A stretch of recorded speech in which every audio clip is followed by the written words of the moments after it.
Hi, my name is Kim Younger, and I'm doing a short video for my class at Liberty University on group leading HSCO 511.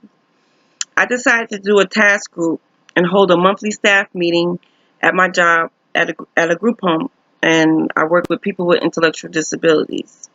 So I set an agenda. I have 4 topics. I emailed each of my coworkers a copy of the agenda so they would have it the day of the meeting. Today we held the meeting today, August 13th at 6 p.m. at the group home in the living room. I ordered pizza prior to the meeting so we would have refreshments. The agenda has 4 topics, and the 4 topics are: what does it mean to be a team player? The second topic was recommendations for household chores. The third topic was a discussion on the deterioration of the gentleman living in the house and how it affects us as caregivers. The fourth topic was activities or activity. And the last topic was comments or concerns. So with the first topic, I had everybody go around and give us a brief analysis, a brief description of what they thought a team player was. And they participated well, they engaged well, a little cross-talking. The second topic was recommendations. So I facilitated what I thought the recommendations would be for the chores that I had listed, which included trash, food, laundry, and dishwasher.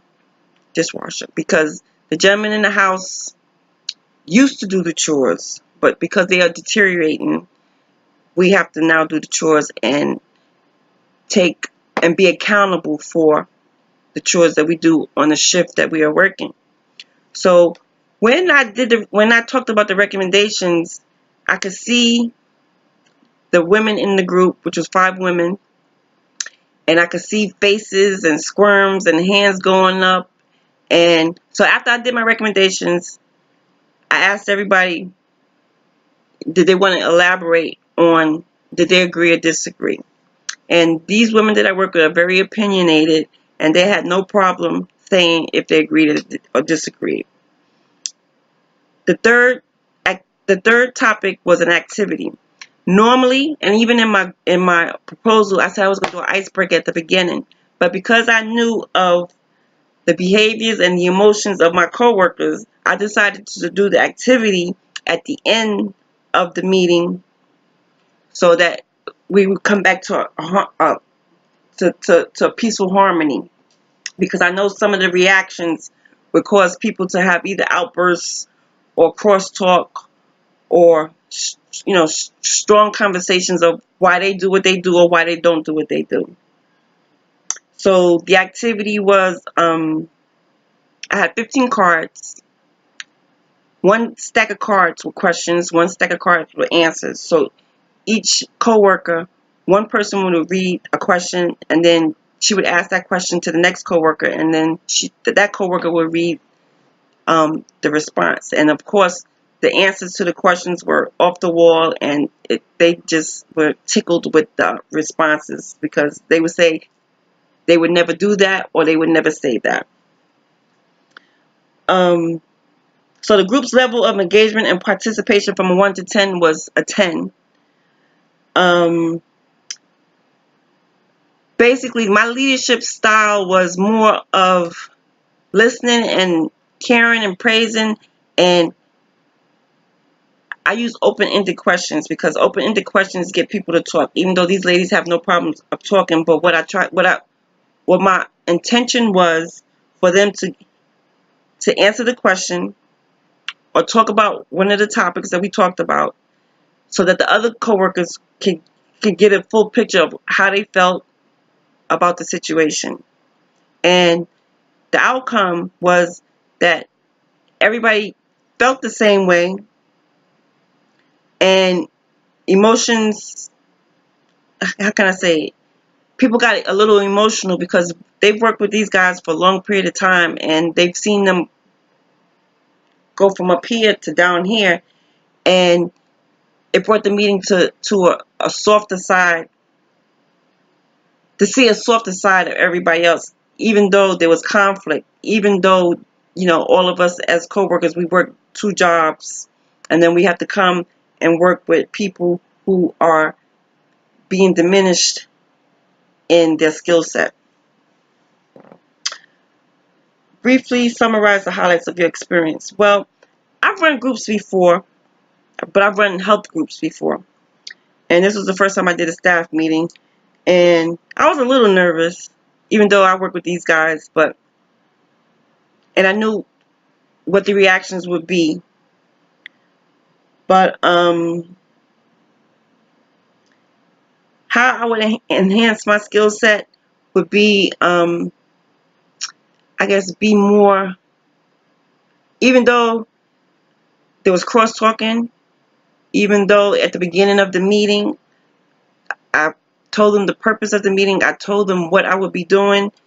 I would manage the time. I would keep it to an hour because one of my coworkers, she would have to come back at 10 o'clock to work tonight. And I would keep all the discussions down to a minimum. In what areas will I enhance my group skills? Practice makes perfect. Learning how people react, knowing how people react, and just learning how to get those reactions back on track within the group without everybody going in left field. Now, the topic of my discussion was, what does it mean to be a team player? So the reason I chose this topic was, like I said, everybody sees what they do as being the most important. So being a team player and being held accountable for what you do is very important when working as a group. And like some of the recommendations that I had, I'll give you a quick example. Laundry, dishwashing, trash, and food. We have a menu of meals and frozen meat. So people working third shift, what was recommended was that they take the meat out, put it in the refrigerator so that it would be thawed out. So when the person comes in second shift to cook, they can, start cooking instead of throwing out meat. The trash, of course, we get a lot of trash because we deal with a lot of food and certain items, and it was recommended that, we put bleach in the trash to limit the flies. So being a team player, in my eyes, is that we all help each other the best way we can for the shift. So if one person or two people are doing something extra or starting something that the next person finishes, will make it easier for the person coming on shift. And that's all I was trying to get across was if we all act as team players, do a little bit beyond the call of duty, then the shift will go well. There'll be little stress and tension. And when we come to work, we won't be so frustrated. And that's the end of my presentation. And thanks for taking the time to listen to what I had to say about my staff meeting. And have a great evening. Thank you. Bye.